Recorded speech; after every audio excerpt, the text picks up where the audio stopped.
राधे राधे। देखिए, भगवान से जो प्रेम करने वाले साधक हैं, जो केवल भगवान की सेवा चाहते हैं, भगवान की प्रसन्नता चाहते हैं, भगवान के सुख के लिए ही दिन रात प्रयत्नशील हैं कि कैसे हम अपने प्रभु को प्रसन्न करें। और यही वास्तविक वैष्णवता का, वास्तविक वैष्णव का लक्षण है। वास्तविक वैष्णव केवल उसे कहा जाएगा जो निरंतर केवल यही प्रयत्न करे कि श्री कृष्ण का ही हम गुणगान करें। श्री कृष्ण का कैसे चारों तरफ कीर्ति हो, चारों तरफ यश बढ़े, श्री कृष्ण का, स्वयं का नहीं। क्योंकि श्री कृष्ण का सुख ही भक्त का सुख है। भक्त यही चाहता है मेरे प्रभु सुख में रहें, मेरे प्रभु प्रसन्न है तो मैं प्रसन्न। वो अपना सुख नहीं चाहता। वास्तविक भक्त भले ही उसका स्वयं का अपमान हो जाए, लेकिन प्रभु का अपमान वो नहीं देख सकता। मेरे प्रभु का सम्मान हो, प्रभु का यश चारों तरफ बढ़े, और यही हम और आपको प्रयत्न करना है। ऐसे भक्त से इतना प्रसन्न होते हैं भगवान कि भगवान को और कुछ सूझता ही नहीं है उन भक्त के आगे। इसलिए भक्त के हाथ बिक जाते हैं भगवान। जो भगवान को कहा गया भक्त वश्य, भक्त वत्सल, क्यों कहा गया? भक्त भी तो हो ऐसा ना, कि जो निरंतर बस ये प्लानिंग करता रहे, प्रभु का यश, प्रभु का कीर्ति ही चारों तरफ बढ़े, अपना सुख न चाहे, अर्थात अपने शरीर का सुख न चाहे, श्री कृष्ण का सुख चाहे। श्री कृष्ण प्रसन्न तो मैं प्रसन्न। और यही थी ब्रज की गोपियाँ, ब्रज की गोपांगनाएं। और ऐसे जीव भगवान से न तो स्वर्ग चाहते हैं, संसार की भुक्ति की तो बात छोड़ दो, स्वर्ग भी तुच्छ है, मोक्ष भी तुच्छ है उनके आगे, नगण्य है ये सब। बिल्कुल भी नहीं चाहता भक्त। जो वास्तविक भक्त होगा उसके लिए स्वर्ग, नरक, मोक्ष ये तीनों बराबर हैं। वो कहीं भी रहे, उसको तो केवल अपने प्रभु से मतलब है, इसलिए वो ये सब नहीं चाहता। वो नहीं कहता कि प्रभु मुझे मोक्ष दे दीजिए। भगवान तो, अरे मोक्ष भक्त को मांगना नहीं है, वो तो उसके चरणों में है मोक्ष, भक्त के चरणों में, लेकिन नहीं चाहता। कपिल देव भगवान यही बात तो कहते हैं माँ देवभूति से कि माँ मेरे भक्त ऐसे हैं कि सालोक्य साष्टि सामीप्य सारूप्य एकत्वमप्युतम दीयमानम न गृह्णन्ति बिना मत सेवनम जना। 3:29-13 भागवत। देने से भी नहीं लेते, ठुकरा देते हैं, नहीं चाहिए भाई हमको मोक्ष। और इन सभी से भी खतरनाक है ये सायुज्य मुक्ति, एकत्व मुक्ति जिसे कहते हैं। अर्थात ब्रह्म में वो जीव मिल गया, सदा को गया, सदा को वो भगवत प्रेम से वंचित हो गया, इसलिए इसकी निंदा की गई है। गौरांग महाप्रभु भी कहते हैं मोक्ष सबसे बदमाश है, सबसे कपट है। और भक्ति रसामृत सिंधु में तो गजब की बात कही गई कि भुक्ति मुक्ति स्पृहा यावत पिशाची हृदय वर्तते। पिशाची कह दिया गया। 1:2:22 पिशाची कह रहे हैं भक्ति रसामृत सिंधु में। ये भुक्ति की कामना अर्थात स्वर्ग लोक, ये ब्रह्म लोक तक की कामना और मोक्ष की कामना, ये दोनों पिशाचिनी है। और जब तक ये आपके हृदय में है, आपके मन में है कि मुझे ये चाहिए, मोक्ष चाहिए, वो जीव के हृदय में भक्ति प्रवेश ही नहीं कर सकती। क्योंकि भक्ति पूरा प्योर है, वहाँ किसी भी प्रकार की कामना नहीं रह सकती। ये दोनों पिशाचिनी जब तक हैं, भुक्ति की कामना, मुक्ति की कामना, वो भक्ति कर ही नहीं सकता। बहुत दूर है ऐसे लोगों से भक्ति। क्योंकि भक्ति महारानी जब आपके हृदय में प्रकट होंगी, वो भक्त केवल भगवान की सेवा चाहेगा। क्योंकि भगवान के प्रेम के आगे, भगवान के आनंद के आगे, भगवान की सेवा के आगे स्वर्ग तो यार मूर्ख से भी परम मूर्ख जो होते हैं वो स्वर्ग जाते हैं। और जो परम मूर्ख अर्थात कहेंगे मूर्खों के दादा, वही सब लिखेंगे कि अमुक लिखते हैं ना लोग कि पिताजी का स्वर्गवास हो गया, दादाजी का स्वर्गवास हो गया, अमुक व्यक्ति का स्वर्गवास हो गया। उनसे बड़ा मूर्ख शायद इस ब्रह्मांड में कोई नहीं है। ये हम नहीं कह रहे हैं, वेद कह रहा है। इष्टापूर्तम मन्यमाना वरिष्ठम नान्य श्रेयो वेदयन्ते प्रमूढ़ा। घोर मूर्ख है वो व्यक्ति जो ये सोचे कि स्वर्ग सबसे बड़ा है।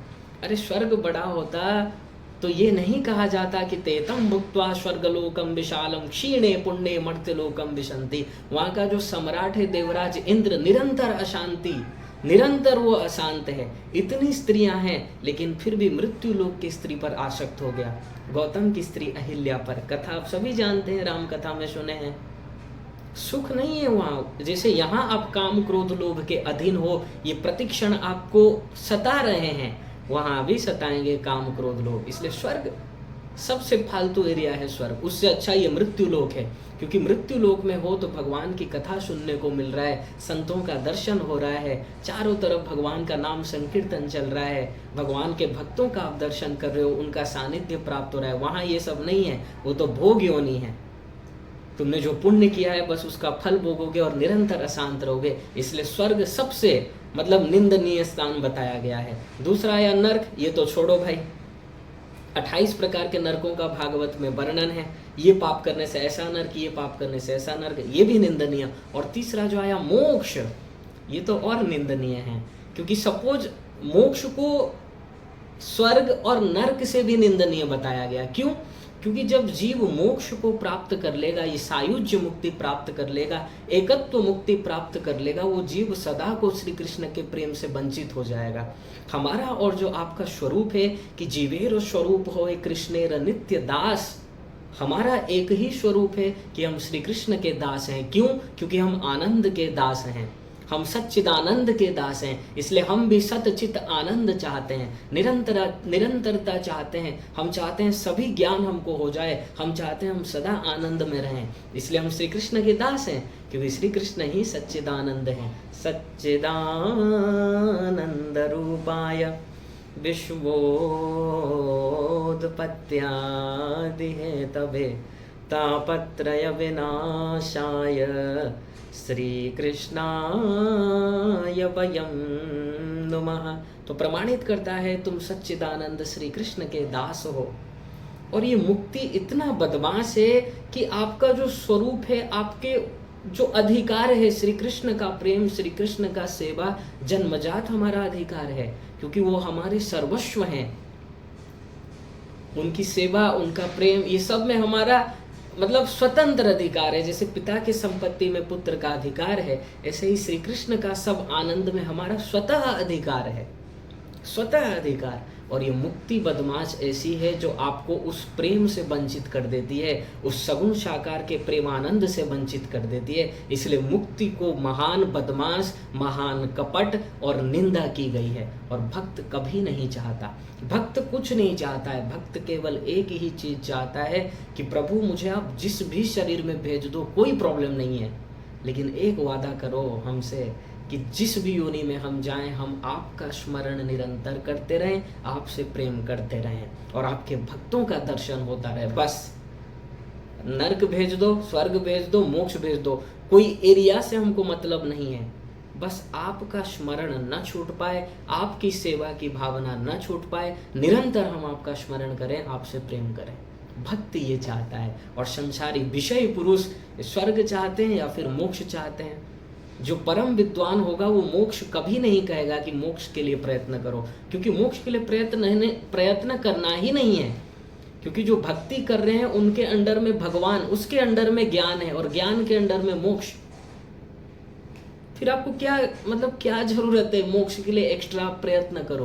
प्रयत्न करने का कोई आवश्यकता ही नहीं है, क्योंकि मोक्ष तो धरा मिल जाएगा और वहीं पर आपका टेस्ट होगा। यदि आपके मन में लोभ आ गया ना, चलो मोक्ष ले लेते हैं, गए आप उस प्रेम आनंद से वंचित हो जाओगे। इसलिए कभी भी मोक्ष वगैरह की कामना मत कीजिएगा यदि भक्ति कर रहे हो, ठीक है। यदि मूर्ख हो, तत्व ज्ञान नहीं है, तो भी मत मांगिएगा, क्योंकि जो व्यक्ति नहीं जानते हैं तो उनको सोच समझकर मांगना चाहिए, या फिर मांगो ही मत, जैसे चल रहा है वैसे चलने दो, मोक्ष मत मांगिएगा। ये सबसे बड़ा महान कपट है मोक्ष, ठीक है, सावधान रहो। इसीलिए शंकर भगवान भी कह रहे हैं भागवत में कि स्वर्गापवर्ग नरके स्वपितुल्यार्थ दर्शिना 6, 17, 28 भागवत। ये स्वर्ग हो, अपवर्ग अर्थात मोक्ष और नरक, ये तीनों एक बराबर हैं, ये तीनों के तीनों निंदनीय हैं। सबसे ज्यादा निंदनीय मोक्ष है, क्योंकि सपोज आप स्वर्ग नरक जा रहे हो तो इसका मतलब क्या है, आप रिटर्न मृत्यु लोक में आओगे। और पता नहीं यदि आप किसी जन्म में भगवान की कृपा हो जाए, परम मतलब भाग्य उदय हो जाए, कोई ऐसे रसिक संत मिल जाएं और आप उनके शरणागत हो जाओ, तो संभव है आप श्री कृष्ण के प्रेमानंद को प्राप्त कर लोगे। उनके शगुन साकार रस का तुम आनंद लोगे, लेकिन यदि मोक्ष मिल गया, मुक्ति मिल गया, तो तुम गए, उस ब्रह्म में मिल जाओगे और सदा को प्रेमानंद से वंचित हो जाओगे। इसलिए मोक्ष वगैरह विद्वान पुरुष नहीं मांगते हैं, जिनको तत्व ज्ञान नहीं है वही मोक्ष मांगते हैं, क्योंकि मोक्ष ऐसी पिशाचिनी है, ऐसी चुड़ैल है, जो हमें अपना जो अधिकार है, स्वतः अधिकार, श्री कृष्ण का सुख चाहना, श्री कृष्ण से प्रेम करना, उससे वंचित कर देती है। इसलिए मोक्ष की बहुत निंदा की गई है। ठीक है, तो स्वर्ग और नरक से भी खतरनाक क्या है? ये सायुज्य मुक्ति। इसलिए ये सब कभी भी मत मांगिएगा। यदि आप भक्ति मार्ग में आगे बढ़ना चाहते हो, यदि आपका लक्ष्य है आपको टॉप क्लास का आनंद मिले, तो बस एक ही काम करो, श्री कृष्ण को अपना मान लो और उनको ही प्रसन्न करने में लग जाओ। निरंतर उनका गुणगान करो, निरंतर उनका ध्यान करो, उनको सुख देने में लग जाओ। बस हो गया आपका कल्याण, परम कल्याण। और तब जो आनंद मिलेगा देखना फिर वो किस तरह का आनंद होगा, जब भगवान भक्त के अंडर में हो जाते हैं। फिर भक्त भगवान को नचाता है, जैसे गोपियां भगवान को नचाती थी। गोपियों ने क्या किया है? कोई डिग्री, वेद जो ब्रह्म सूत्र का पहला सूत्र है, अथातो ब्रह्म जिज्ञासा, उसका भी एक शब्द उन्होंने नहीं पढ़ा है। लेकिन बड़े बड़े परमहंस, उद्धव वगैरह, ब्रह्मा जी, तदभूरि भाग्यम यह जन्म किमप्यटव्याम यद गोकुले विगतमांग्रि रजोभिषेकम यज्जीवितम तु निखिलम भगवान मुकुंद 10, 14, 34 भागवत। ब्रह्मा जी मांग रहे हैं गोपियों का चरण रज, शंकर जी मांग रहे हैं गोपियों का चरण रज, जिन्हें कहा गया वैष्णवा नाम यथा शंभु। जब रास महारास हो रहा था, शंकर जी आए तो गोपियों ने मना कर दिया, देखो बाबा यहाँ पुरुषों का इजाजत नहीं है, यहाँ पुरुष प्रवेश नहीं कर सकते, श्री कृष्ण ही केवल पुरुष हैं। गोपी डांट रही है महादेव को। और फिर शिव जी गए और फिर नारी के वेश पर आए, नारी के वेश में आए। तो ब्रज की गोपियां, उन्होंने कभी ब्रह्म के बारे में नॉलेज नहीं लिया है, नहीं जानती हैं, बस श्री कृष्ण से प्रेम किया, अपना मान लिया श्री कृष्ण को। और देखो उस क्लास में गोपियां पहुंच गईं जहां बड़े बड़े परमहंस उनके चरण धूल चाहते हैं। और उद्धव जैसे परमहंस कहते हैं कि आसाम हो चरण रेणु जुसाम हम श्याम वृंदावने किमपि गुल्मलतौषधी नाम। उद्धव जी कह रहे हैं कि प्रभु मुझे वृंदावन में ये गुल्मलता कुछ बना दीजिए कि जब गोपियां इस वृंदावन में चलेंगी तो उनका श्री चरण रज मेरे सिर पर पड़े और मैं पवित्र हो जाऊं। उद्धव जैसे परमहंस ब्रह्मज्ञानी कह रहे हैं, उनका ये हाल है। ठीक है, इसलिए भक्त के आगे कोई भी नहीं है। भक्त सर्वोत्तम थे, सर्वोत्तम हैं, सर्वोत्तम रहेंगे। इसलिए सर्वश्रेष्ठ यदि कुछ है इस अनंत कोटि ब्रह्मांड में जो भगवान को आपके अंडर में कर सकती है, वो भक्ति है, वो प्रेम है बस। और जो वास्तविक प्रेमी होते हैं वो भगवान के सुख के सिवाय कुछ चाह ही नहीं सकते। यदि आपके मन में स्वर्ग की कामना है, मोक्ष की कामना है, या फिर अपने सुख की कामना है, आप भक्त नहीं हो। आप तो अपना सुख चाह रहे हो। आप भक्त कैसे हो, प्रेमी कैसे हो? क्योंकि प्रेमी उसे कहा जाएगा जिससे आप प्रेम करो, वो प्रसन्न तो आप प्रसन्न, और वो प्रसन्न नहीं है, उसके सुख की कोई चिंता नहीं है, और अपना सुख चाहना ये विषयी पुरुषों का लक्षण है, ये टॉप क्लास के भक्तों का लक्षण नहीं है। इसलिए बनना है तो गोपियों जैसा बनना है। इसलिए श्री महाराज जी हमेशा कहा करते थे, भले ही 1000 जन्म लग जाएं, रस मिले तो टॉप क्लास का रस मिले, आनंद मिले तो टॉप क्लास का आनंद मिले। यथा ब्रज गोपी का नाम, ब्रज गोपियों जैसा भक्त, जिसे नारद जी कह रहे हैं भक्ति सूत्र में 21वां भक्ति सूत्र। भक्त की यदि बात की जाए, ब्रज गोपियों जैसा भक्त न कोई था, न कोई है, न कोई होगा, जिन्होंने ब्रह्म के बारे में कभी नहीं पढ़ा, लेकिन वो उनको गति मिली, वो आनंद उनको मिला जो बड़े बड़े परमहंस को, ब्रह्मानंदियों को दुर्लभ है। इसलिए भगवान के सगुण साकार के आनंद के आगे ये ब्रह्मानंद, ये जो मोक्ष का आनंद है, ये नगण्य है। ब्रह्मानंदो भवेते सचेत परार्ध गुणीकृता नैति भक्ति सुताम सुखाम बोधे परमाणु तुलामपि। परमाणु के बराबर भी नहीं है भगवान के आनंद के आगे ये ब्रह्मानंद, निर्गुण निर्विशेष निराकार ब्रह्म का आनंद परमाणु के बराबर नहीं है। इसलिए वास्तविक ज्ञानी, वास्तविक विद्वान मोक्ष की कामना स्वप्न में भी नहीं कर सकता, क्योंकि मोक्ष भक्त नहीं चाहते। भक्त श्री कृष्ण का प्रेम चाहते हैं, श्री कृष्ण की सेवा चाहते हैं, वो मुक्ति नहीं चाहते। वो कहते हैं बार बार हमारा जन्म हो मृत्यु लोक में, लेकिन श्री कृष्ण का स्मरण सदा बना रहे, श्री कृष्ण से निरंतर हम प्रेम करते रहें, उनके भक्तों की निरंतर हम सेवा करते रहें। बस इसी में आनंद है, इसी में वो दिव्य आनंद है जो ब्रह्मानंदियों के पास नहीं है। क्लियर हो गया? आशा है आप लोग समझ गए होंगे। इसलिए यदि भक्ति मार्ग में आगे बढ़ना चाहते हैं, जो सर्वोत्तम मार्ग है, कभी भी ये स्वर्ग या फिर संसार की भुक्ति, नरक तो छोड़ो, और मोक्ष, इनको अपने हृदय में आने भी मत देना। क्योंकि ये आ जाएंगे ना, और इतने बदमाश है, और मन इनकी बात अगर मान लेगा, देखो फिर गए तुम भक्ति से। इसलिए सदा सावधान रहो। ये सब आएंगे, संसार की भुक्ति की कामना आएगी। जब तक भक्ति परिपक्व नहीं हुआ है, ये सभी कामना आएंगे। लेकिन इस मन जब भी ये सब मन में आएंगे, इनकी नहीं सुनना है, मन भगवान में लगाना है, भगवान से प्रेम करना है, और तुरंत सावधान हो जाना है। जब भी कोई कामना आपके मन में आ जाए, तुरंत सावधान हो जाओ। इनको शत्रु मानो, इन कामनाओं को अपना शत्रु मानो, चुड़ैल मानो। यहाँ सुख नहीं है। इनके अनुसार चलोगे तो देखो श्री कृष्ण के प्रेम से वंचित हो जाओगे, उस सगुण साकार के आनंद से वंचित हो जाओगे। इसीलिए कहा गया है मन को अपना शत्रु मानिए, क्योंकि मन ही वो मनुष्याणाम कारणम बंध मोक्षयोः। शौभरी मुनि, अरे बड़े बड़े ऋषि मुनियों की कथा आती है जो जमुना में अंदर तपस्या करते थे।